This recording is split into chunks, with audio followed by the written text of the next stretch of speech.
యం బ్రహ్మా వరుణేంద్ర రుద్రమరుతస్తున్వంతి దివ్యైస్తవైః వేదైః సాంగపదక్రమోపనిషదైః గాయంతి యం సామగాః ధ్యానావస్థితతద్గతేన మనసా పశ్యంతి యం యోగినో యస్యాంతం న విదుఃసురాసురగణా దేవాయ తస్మై నమః. శ్రీ మహాగణాధిపతయే నమః. శ్రీ మహాసరస్వత్యై నమః. శ్రీ గురుభ్యో నమః. శుక్రగోచారము అంటే శుక్రుడు రాశి మారుతున్నటువంటి సందర్భంలో జాతకునికి ఎలాంటి ఫలితాలు ఇస్తాడు? శుక్రుడు శుభగ్రహము కాబట్టి శుక్రుడి యొక్క సంచారము తద్వారా కలిగేటువంటి ఫలితాలు మనకు చాలా ముఖ్యమైనటువంటివి. ప్రతి మనిషి కూడాను జీవితంలో సుఖమయమైనటువంటి ఒక అర్థవంతమైనటువంటి జీవితాన్ని గడపడానికి శుక్రుడి యొక్క అనుగ్రహము అంటే మన జన్మ జాతకంలో శుక్రుడు మంచి స్థానాలలో ఉండడము, గోచార రీత్యా మంచి స్థానాలలో శుక్రుడు సంచరించడము, ఇది చాలా ఆవశ్యకమైనటువంటి విషయం. కనుక శుక్రుడి యొక్క ఫలితం పైన మనము ఫోకస్ పెడదాం. శుక్రుడు ముఖ్యంగా మనకు ఎలాంటి ఫలితాలు ఇస్తాడు జాతకంలో లేదా గోచార రీత్యా సంచరిస్తున్నప్పుడు అనే విషయాన్ని మనం చూసినట్టయితే శుక్రుడు ముఖ్యంగా మనకు సౌఖ్యాన్ని, సంతోషాన్ని, ఆనందాన్ని ఇచ్చేటువంటి గ్రహము. అదేవిధంగా సంతోషము జీవితంలో ఉండాలి అనంటే కొంతవరకు ధనం కూడాను మనకు ప్రాప్తమై ఉండాలి, అంటే సంప్రాప్తం కావాలి. దానికి కూడాను కారకుడు శుక్రుడు, వివాహ కారకుడు శుక్రుడు, దాంపత్యము అన్యోన్యముగా ఉండడానికి అన్ని విధాలుగా సహకరించేటువంటి గ్రహము శుక్రగ్రహము.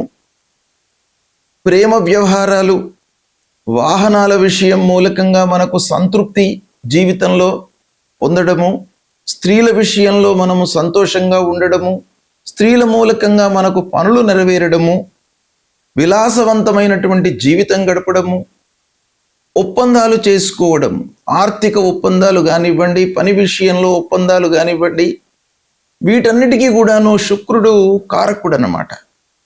అంతేకాకుండా జీవితంలో ఆనందము, శృంగారము, అలంకారము, వ్యాపార విషయంలో లాభాలు, ఇవన్నిటికీ కూడాను కారకుడు శుక్రుడు. అలాంటి శుక్రుడి యొక్క గోచారము ఎలా ఉంది, అన్ని రాసులకు, ద్వాదశ రాసుల వారికి ఎలా ఉంది అనేటువంటి విషయం మనము తెలుసుకుందాం. కర్కాటక రాశి వారికి శుక్ర గోచారము ఎలా ఉందో తెలుసుకుందాం. 14 మే 2026 నుండి 8 జూన్ 2026 మధ్యకాలంలో శుక్రుడు మిథున రాశిలో సంచరిస్తున్నాడు.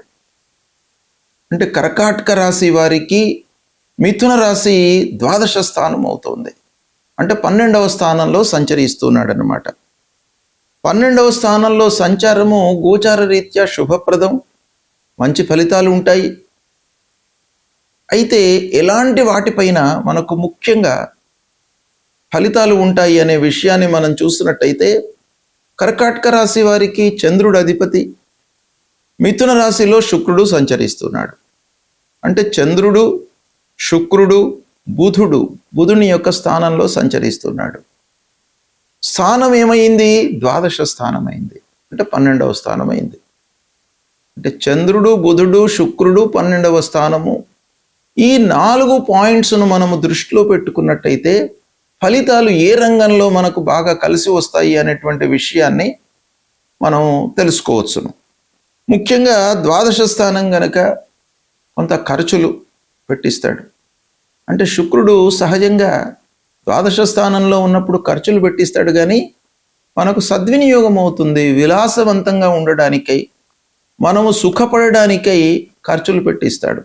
ఏదో వృధా ఖర్చులు పెట్టించడము, లాస్ కావడం, ఇలాంటి వాటిపైన కాకుండా ఆ మనము ఏదైతే వెచ్చిస్తామో తద్వారా మనకు శారీరక, మానసిక ఆనందాన్ని ఇచ్చేటువంటి విషయాలపై మనకు ఈ శుక్రుడి యొక్క ప్రభావం ఉంటుంది. తర్వాత విదేశీ ప్రయాణాలు చేపట్టే అవకాశం ఈ సమయంలో ఉంటుంది. ఇకపోతే భగవంతుని పైన మీకు చాలా భక్తి పెరుగుతుంది ఈ సమయం లోపల. అంటే ఆధ్యాత్మికత పైన ఒక వేదాంత ధోరణి, ధర్మము, ఆ ధర్మాన్ని మనము ఎలా రక్షించాలి, ఎలా మనకు వచ్చే జనరేషన్కి దాన్ని పాస్ ఆన్ చేయాలి అనేటువంటి విషయం పైన మీకు ఒక అవగాహన పెరుగుతుంది ఈ సమయం లోపల. ఇకపోతే బుధుడి యొక్క రాశి లోపల సంచరిస్తున్నాడు. చంద్రుడు బుధుడు సమత్వం కలిగినటువంటి గ్రహాలు కాబట్టి కొంత విలాసవంతమైనటువంటి విషయాల లోపల వ్యయాలు ఎక్కువగా ఉండేటువంటి అవకాశం గోచరిస్తుంది. వాహన విషయం లోపల ఖర్చులు పెడతారు. అలంకరణానికి సంబంధించినటువంటి వస్తువులను కొనుగోలు చేయడము, సౌఖ్యానికి సంబంధించినటువంటి వస్తువులను కొనుగోలు చేయడము, అలాంటి వాటిపైన ఖర్చులు పెరిగే అవకాశం కనబడుతుంది. విదేశీ సంబంధాల ద్వారా లాభం కలుగుతుంది. ఇకపోతే ముఖ్యంగా ఈ 12వ స్థానంలో సంచరిస్తున్నప్పుడు మిగతా గ్రహాల యొక్క వేద కూడాను మనము పరిగణనలోకి తీసుకోవాలి. అయితే అది మనము దృష్టిలో పెట్టుకున్నట్టయితే వేద ప్రభావం మూలకంగా కొన్ని పనుల లోపల ఆలస్యము కలిగేటువంటి అవకాశాలు ఉన్నాయి. ఇకపోతే ప్రేమ వ్యవహారాలలో కొంత జాగ్రత్తగా ఉండాలి. నిద్ర, మానసిక ఇబ్బంది, ఒత్తిడి బాగా కలిగేటువంటి అవకాశాలు ఉంటాయి. కాబట్టి మీకు వర్క్ లోడ్ పెరుగుతుంది ఇండైరెక్ట్గా. కనుక వర్క్ లోడ్ ఎంత పెరిగినప్పటికీ దాన్ని మనము ఒక విధంగా పరిగణనలోకి తీసుకొని ప్రోగ్రామ్ను మనము చాకౌట్ చేసుకొని ముందుకు వెళ్ళడము, తద్వారా మానసిక ఇబ్బందులు లేకుండా ఉంటాయి. ఇకపోతే ధ్యానము, దైవారాధన వీటి వలన కూడాను మీకు మనశ్శాంతి కలుగుతుంది. దూర ప్రయాణాలు అనుకూలిస్తాయి. విదేశీ ఉద్యోగ ప్రయత్నాలు కలిసి వస్తాయి. చిన్న చిన్న ఆరోగ్య సమస్యలు కనబడుతున్నాయి. తద్వారా మీకేంటంటే ఆసుపత్రి విషయం లోపల కూడాను కొంత ఖర్చులు గోచరిస్తున్నాయి ఈ సమయం లోపల. కుటుంబం లోపల మిమ్మల్ని అర్థం చేసుకోకపోవడం మూలకంగా చిన్న చిన్న మనో కలహాలు, గ్యాప్ ఏర్పడేటువంటి అవకాశం కనబడుతుంది. మిత్రుల ద్వారా మట్టుకు మీకు బాగా కలిసి వస్తుంది. సేవారంగంలో ఉన్నటువంటి వాళ్లకు మట్టుకు బాగా అనుకూలమైనటువంటి సమయము. ఇకపోతే దాంపత్యం లోపల సహనం కావాలి. 12వ స్థానం, మిథున రాశి సంచారము వీటిని దృష్టిలో పెట్టుకున్నట్టయితే దాంపత్య జీవనము అన్యోన్యంగా ఉండడానికి ప్రధానంగా మీకు ఈ సమయం లోపల కావాల్సింది సహనము, ఓర్పు. దీన్ని మీరు చేసుకున్నట్టయితే మీకు సత్ఫలితాలు కలుగుతాయి. ఇక సంగీతం వైపున, నాట్యం వైపున ఉన్నటువంటి వాళ్లకు బాగా కలిసి వస్తుంది. కొన్ని పాత విషయాలు పదే పదే గుర్తుకు రావడం మూలకంగా కొన్ని ఇబ్బందులు కలిగే అవకాశాలు ఉన్నాయి. దాన్ని మీరు పునరావృతం కాకుండా పాత విషయాలను మళ్ళీ ఆలోచించడంతో మనకు ఫ్యూచర్లో చేసేటువంటి విషయాలపైన దాని ఎఫెక్ట్ ఉంటుంది. కాబట్టి కొంతవరకే దాన్ని ఆలోచించడం చాలా మంచిది. విద్యార్థులకు ఏకాగ్రత కొంత తగ్గే అవకాశాలు ఉన్నాయి. దాన్ని మీరు పెంపొందించుకోవాలి. సమస్యలు చాలా మట్టుకు తగ్గుతాయి ఈ సమయం లోపల. కాకపోతే కొత్త పరిచయస్తులతో మట్టుకు కొంత జాగ్రత్తగా ఉండండి. ఆర్థిక నియంత్రణ పాటించండి ముఖ్యంగా.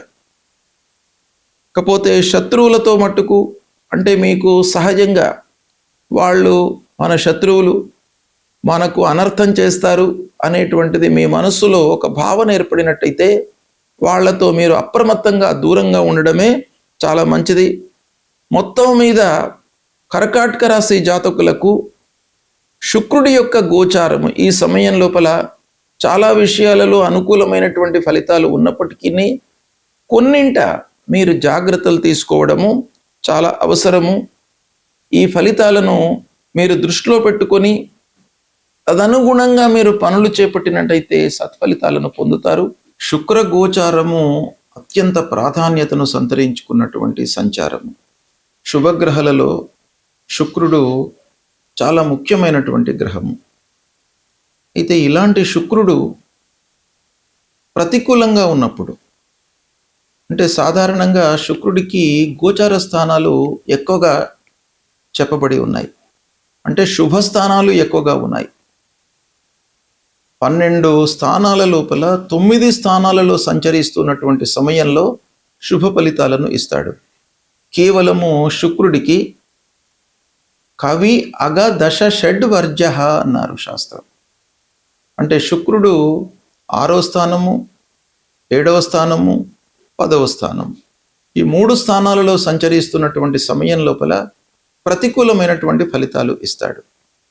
మిగతా అన్ని స్థానాల లోపల కూడాను శుభ ఫలితాలను ఇస్తాడు. అంటే దాదాపు 9 స్థానాలలో శుభ ఫలితాలను, 3 స్థానాలలో సంచరిస్తున్నప్పుడు ప్రతికూలమైనటువంటి ఫలితాలను ఇస్తాడు. అంటే సాధారణంగా శుక్రుడి యొక్క సంచారము 75% మనకు మంచి ఫలితాలను ఇచ్చే అవకాశాలు ఉంటాయి. అయితే ఈ స్థానము, గోచార స్థానము ఒకటే కాకుండా రాశి అధిపతి, మన రాశికి అధిపతి ఎవరు, ఈ శుక్రుడు మన రాశికి ఎలాంటి సంబంధం ఉంది, శుక్రుడు ఏ రాశిలో సంచరిస్తున్నాడు, ఈ సంచరిస్తున్నటువంటి సమయంలో ఏదైనా పాపగ్రహ వేద ఉందా, విపరీత వేద ఏదైనా ఉందా, వీటన్నిటిని కూడాను పరిగణనలోకి తీసుకోవాలి. ఓవరాల్గా మనకు ప్రతికూలంగా ఉన్నప్పుడు మనం ఏం చేయాలి? సాధారణంగా 6, 7, 10 ఈ స్థానాల్లో సంచరిస్తున్నప్పుడు మనకు దుష్ప్రభావాన్ని ఇచ్చేటువంటి అవకాశాలు ఉన్నాయి. తద్వారా ఎలాంటి ఫలితాలు వస్తాయి దుస్థానాలలో సంచరిస్తున్నప్పుడు అనంటే, ఖర్చులు పెరుగుతాయి, మానసికంగా ఒత్తిడి పెరుగుతుంది, దాంపత్య విషయాలలో కొన్ని ఇబ్బందులు. శుక్రుడు దాంపత్యానికి కారకుడు కాబట్టి మనకు గోచార రీత్యా ప్రతికూలంగా సంచరిస్తున్నప్పుడు భార్యాభర్తలు కొంచెం సహనంతో ఉండాలి. అంటే వాళ్ళ విషయం లోపల కొంత జాగ్రత్త అవసరము. విలాసవంతమైనటువంటి ఖర్చులు పెట్టిస్తాడు కాబట్టి ఆ ఖర్చుల నియంత్రణ కూడాను మనకు అవసరము. అయితే ఇవన్నీ ఉన్నప్పటికీ పరిహారం మనం ఏం చేసుకోవాలి అనేటువంటి విషయం కూడాను ప్రధానమైనటువంటి అంశము. అయితే శుక్రుడు ప్రధానంగా ప్రతికూలంగా ఉన్నప్పుడు మనము శుక్రుడికి సంబంధించినటువంటి మూలమంత్ర జపం చేసుకోవడము, మహాలక్ష్మి అష్టోత్తరాన్ని ప్రతినిత్యం కూడాను పఠించడము, అమ్మవారిని పూజించడము, అమ్మవారి దేవాలయానికి వెళ్ళడము, ఇలాంటివి చేసినట్టయితే మీకు శుక్రుడి యొక్క అనుగ్రహం లభిస్తుంది. ముఖ్యంగా తెల్లటి వస్త్రాలను మీరు ఎక్కువగా ధరించండి ఈ సమయం లోపల. తద్వారా మీకు శుక్రుడి యొక్క అనుగ్రహం లభిస్తుంది, మీకు మంచి ఫలితాలను ఇస్తాడు. కనుక భగవంతుణ్ణి మనము స్మరించడము, కీర్తించడము, పూజించడము ఈ సమయం లోపల చాలా అవసరము. అది చేయండి. శుక్రుడు మీకు ప్రతికూలంగా ఉన్నప్పటికీ ఆనందమయమైనటువంటి జీవితాన్ని ఇస్తాడు. శుభం.